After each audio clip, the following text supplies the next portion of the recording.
गजब, मतलब सच में इसने कर दिया। तो जो टच एंड फील है ना, आपको कहीं से कम नहीं मिलने वाला BMW से, लेकिन जो आपको ज़्यादा मिलेगा वो है फीचर्स, और फीचर्स भर के दिए गए हैं। परफॉर्मेंस साइड में जाते हो, जब ओवरटेक वगैरह कर रहे होते हो तो वहाँ पर बहुत अच्छा लगता है, क्योंकि फटाक से मतलब पलक झपकते ही गाड़ी आगे निकल जाती है। रियर सीट पर बस एक ही चीज़ लगती है कि ये वाला आपका जो विजिबिलिटी है वो बाधित करती है, क्योंकि इसका साइज कुछ ज़्यादा है ऊंचा।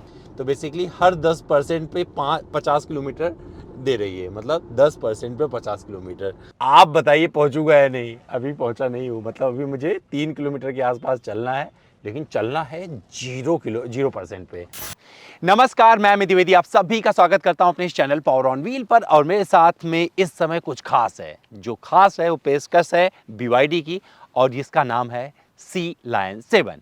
इस तरफ जो आपको नजर आ रही है प्रीमियम वेरिएंट है इनका, और ये है परफॉर्मेंस। फर्क क्या है? दोनों में 82.4 kWh का बैटरी पैक आता है, लेकिन यहाँ पे क्या मिलता है, यहाँ पे आपको थोड़ा कम पावर मिलेगा, यानी कि 230 kW का पावर आउटपुट देती है, और 567 किलोमीटर का रेंज क्लेम करती है कंपनी इस गाड़ी से। लेकिन मैं परफॉर्मेंस चला रहा हूं, और परफॉर्मेंस पे 543 किलोमीटर की कंपनी रेंज क्लेम करती है, और 390 kW का पावर आउटपुट, यानी कि 522 की bhp के आसपास का पावर आउटपुट ये जनरेट करती है। 690 Nm का इससे टॉर्क निकलता है। तो मौका मिल गया कि इन गाड़ियों के साथ कुछ खेला जाए, तो रेंज टेस्ट अच्छा लगता है, तो मैंने जयपुर से शुरू किया है, और अब तक लगभग 45% बैटरी में कर चुका हूं, इसका यूज कर चुका हूं। लगभग 64 के आसपास, 66% के आसपास बैटरी यूज कर चुका हूं। तो रेंज टेस्ट होगा, चलाने में कैसी है, कंफर्ट कैसा है, और क्या आपको इस तरफ मुड़कर देखना चाहिए। आपको ही बताता चलूं कि अगर आपका बजट है भैया कि नॉर्मल गाड़ियां खरीदें जहां पर 25 लाख 20 लाख, तो ये वीडियो यहीं पर बंद कर दें, एकदम ना देखें। लेकिन अगर आप चाहते हैं कि आपके पास पैसे अच्छे आ गए हैं और आप 40 लाख के ऊपर जा सकते हैं, तो ये वीडियो आपके लिए बना है। पूरा धैर्य से देखें, आपको बहुत मजा आने वाला है। तो चलिए शुरू करते हैं, और आपको अपने इस रेंज टेस्ट में सब कुछ बताते हैं सी लायन 7 के बारे में।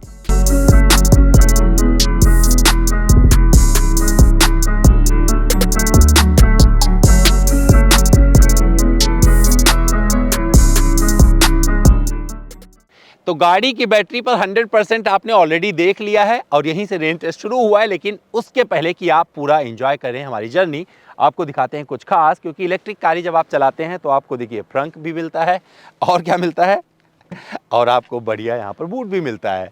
तो ये है 500 लीटर, और यहाँ पर है 58 लीटर। तो सामने देख लीजिए, यहाँ पर आप बैग वैग जमा सकते हैं। कितना बैग यहाँ पर भैया ने हमारे एक बैग रखा हुआ है, उठा के ऐसे रखे, तो मुझे लगता है कि ऐसे ऐसे 2-3 बैग रख सकता हूँ आराम से। अगर सीधा करके रखूँ नहीं आ जाएगा, मतलब छोटा मोटा सामान यहाँ पर रख सकते हैं, लेकिन इसे रखने की ज़रूरत नहीं पड़ेगी, क्योंकि यहीं पर आपको बढ़िया स्पेस दे दिया है कंपनी ने। तो ये जमा सकते हैं, और इस सीट को आप फोल्ड करेंगे ना तो ये 60-40 में आता है, और अगर पूरा भी फोल्ड कर देंगे तो आपको ढेर सारा सामान रखने की यहाँ पर सहूलियत मिल जाएगी। तो चलिए समय यहाँ बर्बाद नहीं करते हैं, और सीधे आपको लेके चलते हैं इसके रियर सीट पर, और वहाँ एक्सप्लेन करते हैं कि कितना कंफर्ट ऑफर किया है BYD ने अपनी इस गाड़ी में। तो भैया मैं सी लायन 7 के रियर सीट पर आ गया हूँ, और बैठा कैसे हूँ आप देख सकते हैं। 2930 मिलीमीटर का जो व्हील बेस है, क्योंकि जो पूरी गाड़ी है 4830 मिलीमीटर लंबी है, लगभग 5 मीटर के आसपास है। तो मेरा अंदाज़ आप देख सकते हैं, क्योंकि पूरा ब्लैक इंटीरियर है, और यहाँ पर एक बढ़िया केबिन आपका स्वागत करेगा। और जब आप बैठेंगे और पूरा इस तरीके से, मतलब यहाँ पर हेडरेस्ट आपको एडजस्टेबल मिल जाता है, तो ये अंदाज आपका होने वाला है। तो मेरी हाइट 6 फीट से ज़्यादा है, उस हिसाब से आप समझिएगा कि कितनी मुझे जगह मिल रही है। जिस हाइट का बंदा इस गाड़ी को चला रहा है, उस हाइट का बंदा अगर यहाँ पर बैठेगा, तो मेरे जैसे हाइट के बंदे को इतनी जगह यहाँ पर मिल जाएगी। तो ये अंदाज आप देख सकते हैं। तो ये सीट से आप एकदम कंप्लेन नहीं कर पाएंगे। और क्या क्या चीज़ें मिलती हैं, आर्मरेस्ट अच्छा मिल जाता है, कप होल्ड थोड़े यूनिक अंदाज में मिल जाते हैं, और यहाँ पर भी आप छोटे मोटे सामान रख सकते हैं। ये सब कुछ यहाँ पर दिया गया है। 3 एडजस्टेबल हेडरेस्ट मिलते हैं, और जो बीच वाला है ना, इसको नीचे करके रखिएगा, क्योंकि ड्राइविंग में बाद में दिक्कत देता है अगर आप इसे नीचे नहीं करेंगे।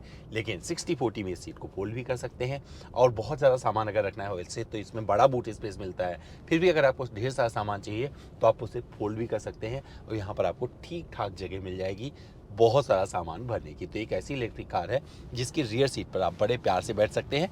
टच एंड फील बहुत ही प्रीमियम है। और जब कंपेयर करेंगे BMW की iX1, क्योंकि इलेक्ट्रिक में जो 49 लाख में उन्होंने इस गाड़ी को लॉन्च किया है BMW ने, वहाँ पर बहुत सारी कहानियाँ बदल गई हैं।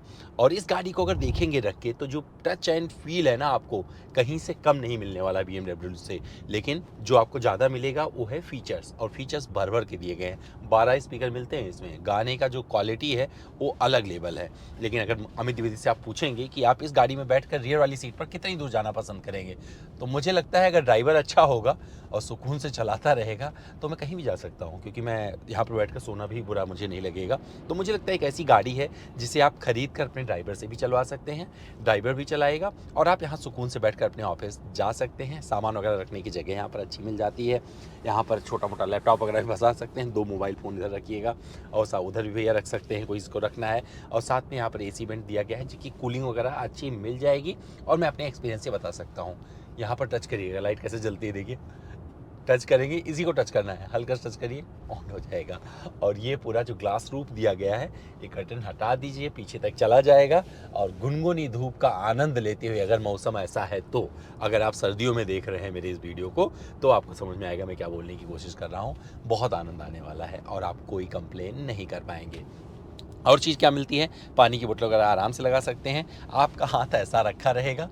और तो जो जगह छोटी छोटी चाहिए होती हैं उसका भी ध्यान रखा गया है यहाँ पे, और वो सारी चीज़ें मिलाकर इसे एक सुकून वाली जगह देता है जहाँ पर आप खुश होकर बैठ सकते हैं। और क्या आप फील कर रहे होंगे इस गाड़ी को देखकर, जब मैं यहाँ पर बैठा हूँ तो आप देख सकते हैं मुझे कितना हेडरूम मिल रहा है, मुझे ये ठीक लग रहा है। मतलब एक अच्छी जगह मिल रही है, एक अच्छा केबिन मिल रहा है। लेकिन थोड़ी चीज़ जो मुझे कमी खल रही है, जो ये सीट है ना, ये थोड़ी ज़्यादा ऊँची है।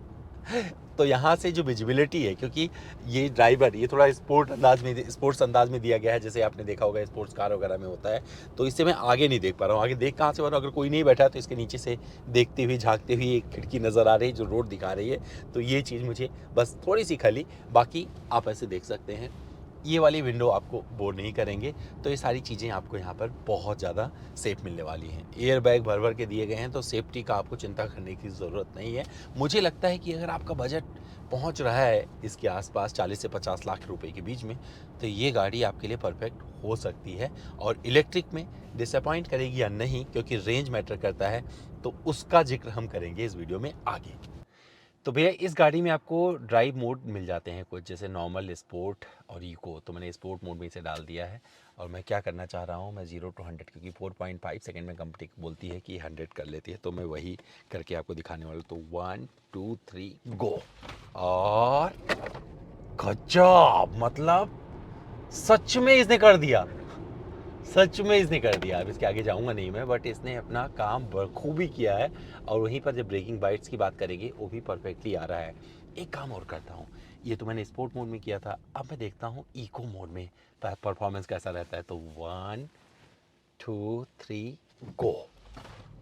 और बहुत ज़्यादा फ़र्क नहीं आ रहा है सच में। देखो, मतलब इको स्पोर्ट में कोई ज़्यादा फ़र्क नहीं आया। तो इसका आप देख सकते हैं कितने, मतलब पलक झपकते ही इको मोड में इसने अपना काम कर दिया। तो जो परफॉर्मेंस होता है वो निखर के आ रहा है। जब पिकअप की बात करेंगे, कंप्लेन नहीं कर पाएंगे। तो अभी भी 233 किलोमीटर की रेंज दिखा रही है मेरी गाड़ी, 43% बैटरी रिमेनिंग है। और अभी मुझे 180-90 किलोमीटर जाना है। तो भी देखते हैं कि किस तरीके से पहुंचाती है, क्या बैटरी तेज़ी के साथ और नीचे आएगी या नहीं आएगी, उसका जिक्र करेंगे। लेकिन इसके पहले आपको बता देता हूँ परफॉर्मेंस कैसा है, क्योंकि यहाँ पर जो आपको बैटरी पैक मिल रहा है 82.56 kWh का, और ये दोनों, यही बैटरी पैक आपको दोनों वेरिएंट में मिलते हैं, जो प्रीमियम हो गया और जो परफॉर्मेंस हो गया। तो मैं परफॉर्मेंस चला रहा हूँ। प्रीमियम में जब जाएंगे तो वहाँ पर आपको थोड़ा सा कम पावर आउटपुट मिलता है। उसका फ़ायदा हुआ है कि रेंज थोड़ी ज़्यादा बढ़ गई। जैसे यहाँ पर आपको 542 किलोमीटर की रेंज मिलेगी जो कंपनी क्लेम करती है, जबकि जब आप उस तरफ जाएंगे तो वहाँ पर आपको 560 प्लस की रेंज जो लोग क्लेम करते हैं अपनी उस गाड़ी से। तो ये सारे, लेकिन जो बेसिक डिफरेंस है वो बता देता हूँ। तो टायर प्रोफाइल में आपको डिफरेंस मिलेगा, यहाँ पर 20 इंच का मिलता है, वहाँ पर आपको 20 इंच का मिलेगा। और ये लो प्रोफाइल टायर है, वहाँ पर आपको नॉर्मल टायर मिलते हैं। और इसके अलावा एक 4.5S लिखा हुआ पीछे मिलेगा। इसका मतलब ये हो गया ऑल व्हील ड्राइव, और ऑल व्हील ड्राइव की बैजिंग मिलती है परफॉर्मेंस वाले में। यही चीज़ें जो डिफ्रेंशिएट करती है उस गाड़ी से, अगर इसको कंपेयर करके देखेंगे तो। और ज़्यादा फ़र्क वहाँ पर आपको कुछ नहीं मिलने वाला है। रेंज में 100% फ़र्क होगा, लेकिन अभी मैं इसका रेंज टेस्ट कर रहा हूँ तो इसके बारे में चर्चा करूँगा। तो अभी जहाँ पर हूँ ये है दिल्ली मुंबई एक्सप्रेसवे। और परफॉर्मेंस इसलिए मुझे अभी इसके बारे में ज़्यादा बात करने में मज़ा आ रहा है क्योंकि BMW iX1 चलाया था जिसने इलेक्ट्रिक सेगमेंट में बहुत कुछ बदल कर रख दिया। तो जिनका बजट 50 लाख के आसपास है, तो वहाँ पर इस इलेक्ट्रिक के सहारे जहाँ पर BMW ने अपनी iX1 लॉन्च की है एक्सटेंडेड व्हील बेस, वहाँ पे क्या हुआ है कि उतने में आपको डीजल पेट्रोल भी नहीं मिलेगी जितने में उन्होंने इलेक्ट्रिक लॉन्च कर दिया है। तो उस सेगमेंट में लोगों की बल्ले बल्ले हो गई है जिन्हें BMW चाहिए थी। अब इनके ऊपर क्या रहेगा प्रेशर की अपनी कीमतों को काबू में रखना पड़ेगा, BMW के ऊपर जाना नहीं है और उससे ज़्यादा रेंज इनको दिखाना पड़ेगा, अपने आप को पूरा साबित करना पड़ेगा। लेकिन अच्छी चीज़ क्या लग रही है कि रेंज प्रोमिनेंट लग रहा है क्योंकि जिस बैटरी पैक के सहारे ये बात कर रहे हैं वहाँ पर महिंद्रा का मैं देख रहा था कि जिनका एक CV9 ही है, VE6 है, उस पर 600 प्लस की रेंज क्लेम कर रहे हैं वो 79 kWh बैटरी पैक से, जबकि यहाँ पर कंपनी सिर्फ 500 से 600 के बीच में ही रेंज क्लेम कर रही है अपनी दोनों गाड़ियों को लेकर। तो ये मुझे लगता है कि काफ़ी हद तक जस्टिफाइड होगा, लेकिन इस वीडियो के लास्ट में आपको हम बताएंगे रेंज कितना दिया है। परफॉर्मेंस की बात करें तो जैसे आपने देखा होगा शुरू में हमने इसका जिक्र ही जब चलाना शुरू किया था तो 0 to 100 से किया था, तो किस तरीके से 0 to 100 पकड़ती है, मतलब 4.5 सेकेंड में ये पकड़ लेती है, 6.7 सेकेंड में कंपनी उसका दावा करती है और ये काफ़ी कुछ एग्जीक्यूट होता हुआ नज़र भी आता है और ब्रेकिंग बाइट्स भी उतने ही अच्छे अंदाज में इसके आते हैं। तो ये चीज़ मुझे अच्छी लगी है। अब यहीं पर बात करते हैं क्योंकि इसका ऑलरेडी आपने हमारा वॉक अराउंड देखा था जो सिंगापुर में किया था, तो दोबारा मैंने इसके वॉक अराउंड को ना करने का इरादा बनाया क्योंकि मैं चाह रहा हूँ कि प्रैक्टिकली आप समझें। तो यहाँ पर आपको 12 वे एडजस्टेबल सीट मिलती है ड्राइवर साइड में, तो ड्राइवर अपनी सीट को इतनी तरह से एडजस्ट कर सकता है और ये सीट वेंटिलेटेड भी है, जबकि को ड्राइवर भी अपनी सीट को 8 तरीके से एडजस्ट कर सकता है। तो मुझे लगता है कि ये अच्छी चीज़ें हैं जो इस गाड़ी के फेवर में जाती है। इतना बड़ा स्क्रीन मिल रहा है, आप इसे रोटेट कर सकते हो, सारे फीचर्स इसी के सहारे आप ऑपरेट कर सकते हैं। जैसे मैंने ऐसे किया तो क्या है एसी के कंट्रोल को मैं मेरे हाथ में लग गया तो उसे मैं वो संभाल सकता हूँ, एडास लेवल 2 मिलता है। तो मतलब फीचर्स दुनिया ज़माने के इस गाड़ी में आपको मिल जाते हैं। इंस्ट्रूमेंट क्लस्टर पर चीज़ें दिखती रहती हैं, कितनी रेंज अभी आपको मिल जाएगी जो आप चला रहे हैं। स्टीयरिंग टिल्ट एंड टेलीस्कोपिक दोनों मिल जाता है। रियर सीट पर बस एक ही चीज़ लगती है कि ये वाला आपका जो विजिबिलिटी है वो बाधित करती है क्योंकि इसका साइज़ कुछ ज़्यादा है ऊंचा, तो ये थोड़ा स्पोर्टी अंदाज वाला है। जब ड्राइव करें तो उसका अलग फील आ रहा है, लेकिन वहाँ पर आपको इसका पता चलेगा। सेफ्टी के लिहाज से सेफ्टी के जितने भी ज़रूरी स्टैंडर्ड फीचर होते हैं, तो बैटरी पर भरोसा कर सकते हैं। BYD क्योंकि पूरी दुनिया को इलेक्ट्रिक की नई परिभाषा गठित करके कंपनी सिखा रही है और पता नहीं किसको किसको अपनी बैटरी देती है, तो इनकी टेक्नोलॉजी कहाँ कहाँ यूज़ होती है। बिल्ड योर ड्रीम इस कंपनी का पूरा नाम है, मतलब अगर फुल फॉर्म पे जाएंगे उस हिसाब से देखेंगे तो छोटी मोटी कंपनी नहीं है, बहुत बड़ी कंपनी है जिस पर बहुत कुछ निर्भर करता है दुनिया का पूरा ऑटोमोबाइल इंडस्ट्री। और इनके पास बाहर के देशों में सिर्फ इलेक्ट्रिक, क्योंकि इंडिया में सिर्फ इलेक्ट्रिक लेके आए हैं, लेकिन प्लग इन हाइब्रिड भी इन लोगों का है और तेज़ी के साथ में अपने नंबर के हिसाब से भी ये ग्रो कर रहे हैं। तो किसी भी मार्केट में आप निकल जाएंगे BYD के बहुत सारे आपको प्रोडक्ट देखने को मिलेंगे। इस गाड़ी में मुझे जो चीज़ें अच्छी लगी हैं, एक तो यूटिलिटी स्पेसेस बहुत सारे भर भर के हैं। अगर इस आप गाड़ी को चला रहे हैं तो ड्राइविंग फील आपको 100% बहुत अच्छा मिलने वाला है। और आपको बता दूं कि जो सिटी ट्रैफिक है, जब सिटी ट्रैफिक से आप निकलोगे तो वहाँ पर भी बहुत ईज़ लगे, मतलब बहुत आसानी से ड्राइव होती है, कोई दिक्कत नहीं है। जब आप परफॉर्मेंस साइड में जाते हो, जब ओवरटेक वगैरह कर रहे होते हो तो वहाँ पर बहुत अच्छा लगता है क्योंकि फटाक से मतलब पलक झपकते ही गाड़ी आगे निकल जाती है। आपको मौके नहीं मिले, मतलब सड़क की 120 की लिमिट है लेकिन मन करता है कि 140-50 पे चलाऊँ गाड़ी, तो ये वाला ये कॉन्फिडेंस और फील ये गाड़ी देती है। विजिबिलिटी आपको कहीं से बाधित नहीं मिलने वाली है। जैसे बताया कि 11 एयरबैग इसमें आता है, उसी तरीके से 12 स्पीकर दिए गए हैं। साउंड क्वालिटी भी काफ़ी दुरुस्त है और अच्छे से जब आप एक्सपीरियंस करेंगे तो आपको पता चलेगा, जो मैं बता रहा हूँ आपको समझ में आएगा। फ्लैट बॉटम स्टीयरिंग है और ये चीज़ें मतलब नपा लेदर से बोलते हैं, जिस तरीके से दिया गया सच में मतलब स्टिचेस प्रीमियमनेस भर भर के कूट के भरा हुआ है। और अगर यही किसी और कंपनी ने गाड़ी लॉन्च की होती इंडिया में, खासकर जैसे BMW हो गया, मर्सिडीज़ हो गया, तो वहाँ पर आप प्रीमियमनेस को उस हिसाब से कंसीडर करते हैं। लेकिन ये मुझे बहुत अच्छा लगा है। 2 स्क्रीन काफ़ी कमाल का है और एक और लगता है कि जैसे कोई स्क्रीन है लेकिन वो स्क्रीन नहीं है।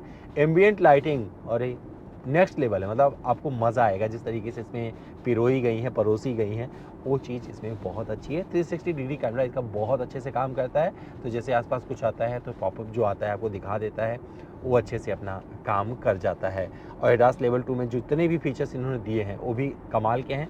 आप जब मौका मिलेगा एक्सपीरियंस करिएगा, आपको अच्छा लगेगा और आप उसे देख सकते हैं। इसमें एक फीचर मुझे बहुत इरिटेटिंग भी लगता है और मुझे अच्छा भी लग रहा है, क्योंकि आपके ये मतलब आप अगर इधर देख रहे हैं, जैसे मैं इधर कर रहा हूँ, तो अगर मेरी नज़र इस पे नहीं है तो देखो इसने बोल दिया प्लीज़ फोकस ऑन ड्राइविंग। मतलब ये तेज़ वॉल्यूम में चिल्ला के बोलता है प्लीज़ फोकस ऑन ड्राइविंग, और ये आपको लिखा हुआ मिल जाएगा। तो जैसे आप भटकेंगे ये आपको बताएगी चिल्ला के कि भैया ऐसा ना करें। इसके अलावा जब ड्राइव कर रहे हैं तो दोनों लेन में, मतलब इधर जो चल रही है, अगर कोई गाड़ी आती है अप्रोच कर रही होती है तो वो साइन आ जाता है, दिखा देता है, और साथ में एक लेन भी दिखाती रहती है, जो गाड़ी आपके आगे जा रही है, ट्रक है, वो सब कुछ बना हुआ यहाँ स्क्रीन पर आ जाता है। तो ये भी चीज़ मुझे इसमें बहुत अच्छी लगी है। अब डिपेंड करता है कि ये गाड़ी क्या रेंज निकाल कर देती है, वो वीडियो के लास्ट में आपको पता चलेगा। लेकिन रोड प्रेजेंस की बात करेंगे तो जिस तरीके का हेडलैम्प सेटअप है, जो एरोडायनेमिक वाला अंदाज है, वो काफ़ी अच्छा लगेगा इस गाड़ी में। ये कहीं से भी आपको डिसअपॉइंट नहीं करेगा। और जब आप सामने से देखेंगे एकदम, तो एसयूवी नहीं लगेगी, मतलब ये काफ़ी हद तक सेडान के आसपास नज़र आएगी। लेकिन जब आप खड़े होकर ध्यान से सब कुछ देखेंगे, ग्राउंड क्लियरेंस देखेंगे, अप्रोच एंगल देखेंगे, डिपार्चर एंगल देखेंगे, तब पता चलेगा, हाँ प्रमाणित हो जाएगा भैया ये एक एसयूवी कैटेगरी में बेच रही है कंपनी, एसयूवी कैटेगरी में लेके। लेकिन एरोडायनेमिकली बहुत करेक्ट है, और इसका अंदाज़ा इससे लग जाएगा जब आप इसका 0 to 100 करोगे तो आपको पता चल जाएगा किस तरीके से ये गाड़ी अपना ये काम अंजाम देती है। एसी की कूलिंग वगैरह बहुत अच्छी है, और हेडलैम्प भी बहुत प्यारा है। रात में हमने चलाया इस गाड़ी को तो हेडलैम्प सेटअप जिस तरीके से दिया गया है वो भी काफ़ी अच्छा लगता है। और पीछे से अगर आप देखेंगे तो यहाँ पर आपको सामने, एक तो सामने ऑलरेडी आपको दिखा दिया है कि सामने कितनी जगह मिलती है, और इसके बूट में कितना सामान रखने की जगह मिल जाती है। और अगर सिर्फ 2 लोग ट्रैवल कर रहे हैं तो इसको और आप एक्सप्लोर कर सकते हैं और ज़्यादा बढ़ा सकते हैं। सेंसर यहाँ पर दिया गया है, और साउंड क्वालिटी ऑलरेडी आपको बता दिया है कि नेक्स्ट लेवल है। तो जिस तरीके के गाने बजाने बजाइए, आपको वहाँ पर मज़ा आने वाला है, कहीं से आपको डिसअपॉइंट नहीं करेगी। क्रिस्टल यहाँ पर ये लीवर मिलता है, इनका जो शिफ्टर है, तो R&D रिवर्स, न्यूट्रल और ड्राइव, बस इतनी चीज़ें मिलती हैं। यहाँ पर कुछ और आपको चीज़ें मिल जाती हैं, जैसे ड्राइव मोड, 3 ड्राइव मोड मिलते हैं। और मैं जब से इसे चला रहा हूँ मैंने सिर्फ इसे इको पे रखा हुआ है। अब इको पे इसलिए रखा हुआ है क्योंकि सच बता रहा हूँ, इको में भी अपना ये काम बखूबी कर देती है, तो मुझे और किसी मोड पर जाने की ज़रूरत नहीं पड़ती है। तो वो सारी चीज़ें इस गाड़ी की आपको यहाँ पर अच्छी लगेंगी। फीचर्स के लिहाज से आप जाइएगा, एक्सप्लोर करिएगा, इसमें बहुत सारी, इसी स्क्रीन पे इतने सारी चीज़ें दी गई हैं दुनिया ज़माने की कि आप बैठ जाएंगे, चलाते रहेंगे मोबाइल फ़ोन जैसे, बहुत टाइम लगेगा सीखने में। तो मैं ज़रूर चाहूँगा आप सीखिए। एंड्रॉयड ऑटो, एप्पल कारप्ले सब कुछ इसमें मिलता है। और क्वालिटी की अगर बात करें तो कोई कंप्लेन आप इससे नहीं कर पाएंगे। इसके अलावा एक चीज़ मैं देख रहा था, इस गाड़ी में बहुत अच्छी है, अगर ये विंडो में ऐसे खोला छोड़ दिया है थोड़ी देर के लिए तो ये अपने आप थोड़ी देर में बंद हो जाता है, मुझसे पूछने भी नहीं आता है। तो कुछ फीचर्स ऐसे दिए गए हैं इस गाड़ी में कि वो बड़े कमाल के लगते हैं, और लगता है कि ये गाड़ी आपका केयर करती है, और इसे मैंने कई जगह से एक्सपीरियंस किया है। तो touch and feel, comfort, performance, road presence, utility space के हिसाब से अगर आप देखेंगे इस गाड़ी को तो मुझे लगता है कि ये बहुत सही आपकी कसौटी पे खरा उतरेगी। अगर आप एक ऐसी इलेक्ट्रिक गाड़ी तलाश रहे हैं जिसमें आपको कंफर्ट भी मिल जाए और प्रीमियमनेस का तड़का लगा हो, साथ में रेंज अच्छी मिल जाए, और वहाँ पर आपको एक भरोसेमंद कोई बैटरी मिले जिसमें आपको दिक्कत ना आए, तो मुझे लगता है ये कंपनी है जिसने बहुत कुछ यहाँ पर ऑफ़र किया है। जिनका वारंटी भी देखेंगे वो भी काफ़ी प्रैक्टिकल है और आपको समझ में आ जाएगा। तो जिस तरीके का डायमेंशन है गाड़ी का, जिस तरीके के फीचर्स हैं, जिस तरीके का रोड प्रेजेंस है, और जिस तरीके की ड्राइवेबिलिटी है, मुझे नहीं लगता कि आपको कहीं से डिसअपॉइंट करने वाली है। तो अभी हमें द्विवेदी को मौका मिल गया है कि इसे और चलाएँ, और बात करते करते मैंने इसके कुछ और बैटरी को ख़त्म किया। मतलब अगर ऐसे बोलूँ तो आपको अच्छा भी लगेगा, 43% से शुरू किया था, 38% पे बैठा हूँ। मतलब 5% बैटरी में मैंने आपसे बात की है, इतनी देर में 5% बैटरी मैंने गंवाई है। तो भैया चलिए थोड़ा एक्सप्लोर करते हैं, इसे लेके जाते हैं अपने मंजिल की तरफ, क्योंकि मुझे लंबा जाना है, और देखते हैं कब पहुँचते हैं और कैसे पहुँच पाते हैं। तो भैया रेंज टेस्ट में हमने 120 किलोमीटर का सफ़र तय कर लिया है, 25% बैटरी जा चुकी है। अभी जस्ट इसने जो है 74 कर दिया है, नहीं तो अभी 25% पे हमने 120 किलोमीटर किया था, ये दिखा रहा था। तो अभी मतलब 74 मान के चलिए कि हमने 121 किलोमीटर किया है, लगभग 26% बैटरी में। और कंपनी जो कह रही है 543 के आसपास का रेंज, क्या ये वहाँ तक पहुँच पाएगी, यही हम टेस्ट कर रहे हैं इसमें। लेकिन इतने % बैटरी पर हमने इतना कुछ किया है, और ये गाड़ी बार बार बोलती रहती है कीप आइज ऑन रोड। अरे रोड पे ये दीदी, कोई बात नहीं, देखते हैं कितना रेंज देगी, थोड़ा और चलाते हैं।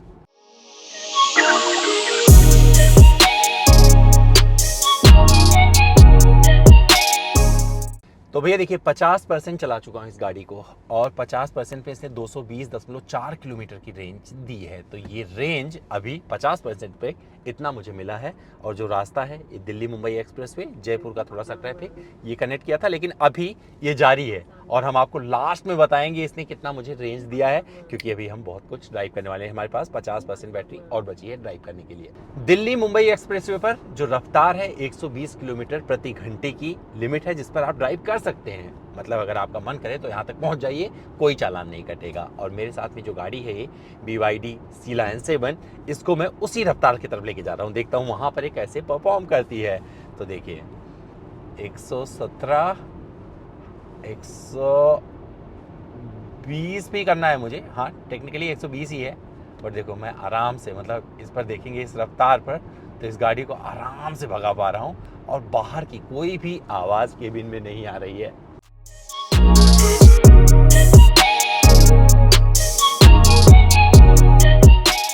तो अभी 20% बैटरी और बची है। हमें जाना कितनी दूर है? 110 किलोमीटर की रेंज दिखा रही है और अभी हमें जाना है मतलब लगभग 103 किलोमीटर के आसपास और हमारा डेस्टिनेशन बचा हुआ है। अब पहुंचाएगी या नहीं ये हम बाद में बताएंगे आपको, लेकिन एक चीज़ दिखा रहा है यहाँ पर, एक चीज़ और आपको बताते हो, हिंट देता चलूँ क्या रेंज देगी ये। तो बेसिकली हर 10% पे 50 किलोमीटर दे रही है, मतलब 10% पे 50 किलोमीटर। तो इस तरीके का कैलकुलेशन यहाँ पे बन रहा है। जिस रास्ते पे चला रहा हूँ तो 100 की स्पीड फॉलो कर रहा हूँ, 100 किलोमीटर प्रति घंटा। और कुछ जगह पे हमने 120 भी किया है और कुछ जगह पे हमने 0 to 100 वगैरह जो करना था वो वाला टेस्ट किया है। तो देखते हैं कितनी रेंज देगी और क्या हम इस बैटरी के सहारे, मतलब 20% के सहारे अपनी मंजिल तक पहुँच सकते हैं या नहीं।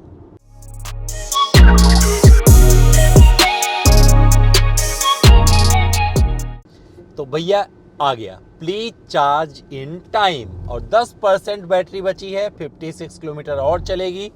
जाना कितनी दूर है? 44 किलोमीटर जाना है। अब असली कहानी यहाँ से शुरू होती है, क्या मैं अपनी मंजिल पर पहुँचूंगा या नहीं, क्योंकि मंजिल अभी दूर है और जिस तरीके से बैटरी नीचे जा रही है, क्योंकि जो डिफरेंस है ना रेंज वाला वो बहुत जल्दी जल्दी कम हो रहा है। तो चलो देखते हैं क्या BYD पर तगड़ा वाला भरोसा कर सकते हैं या नहीं।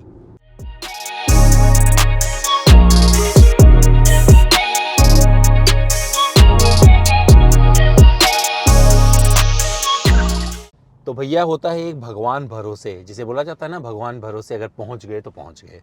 तो देखो 5% पर बैटरी आ चुकी है और इसने रेंज दिखाना परेशान होकर बंद कर दिया है, क्योंकि बहुत देर से बोल रहा था कि अब ये देखो प्लीज़ चार्ज इन टाइम, तो वो मैसेज देते हुए इसने ये बंद कर दिया है। और अभी जाना कहाँ है वो भी देख लीजिए। तो अभी बचा हुआ है 19 किलोमीटर। 19 किलोमीटर का सफ़र है। उम्मीद कर रहा हूँ पहुँच जाऊँगा। अब देखते हैं क्या होता है।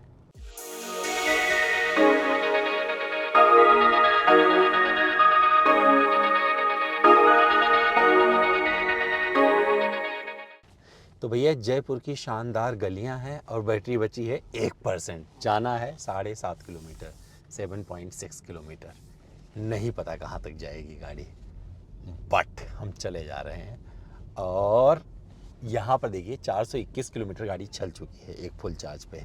तो कहाँ तक पहुँचेगी ये, क्या मेरे होटल पहुँचा पाएगी, क्योंकि मैं 0% तक तो 100% से चलाने वाला हूँ। तो चलिए देखते हैं। और पहुँच गए तो अब वहीं पे आपसे मुलाकात होगी, नहीं पहुँचे तो अपडेट आपको इसके आगे मिलेगा।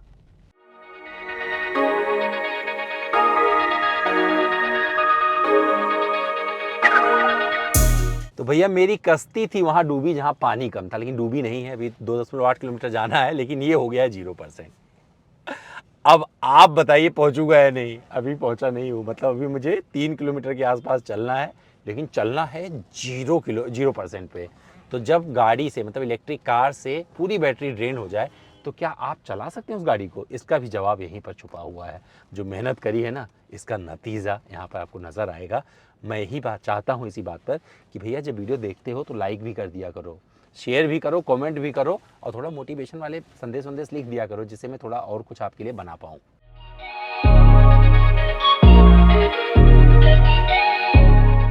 तो भैया फाइनली हम लोग पहुंच गए हैं अपने मंजिल पे। वो मंजिल कौन सी है उसका नाम भी दिखा देते हैं आपको। और ये रही वो मंजिल, देख लो यहाँ पर आपको लिखा मिल जाएगा हमारा ये होटल हिल्टन, यहाँ पे आपको नज़र आएगा। तो 0% बैटरी पर हम यहाँ पर पहुँच चुके हैं। तो भैया रेंज कंप्लीट हो चुकी है और मैंने एक चार्ज पर पूरा 100% से शुरू किया था, 0% किया है। 429.5 किलोमीटर ये गाड़ी चली है। थोड़ा डर लग रहा था लेकिन इसने अपना काम आसानी से कर दिया है और हमारे इस रेंज में फिलहाल इतना ही। लेकिन आपको बता दूं एक ऐसी गाड़ी है जहां पर आपको ढेर सारी लग्जरी मिलेगी, वो लग्जरी जो आपको करोड़ों की गाड़ियों में मिलती है। और मुझे लगता है अगर आप एक ड्राइव वाली गाड़ी चाहते हैं जहां पे परफॉर्मेंस मिल जाए, कंफर्ट मिल जाए और बहुत सारा रेंज मिल जाए, तो मुझे लगता है इसकी तरफ आप बढ़ सकते हैं। आपको जवाब इसका मिल गया होगा। कैसा लगा हमारा वीडियो कमेंट करके जरूर बताइएगा। इंतजार कर रहे हैं कमेंट बॉक्स में।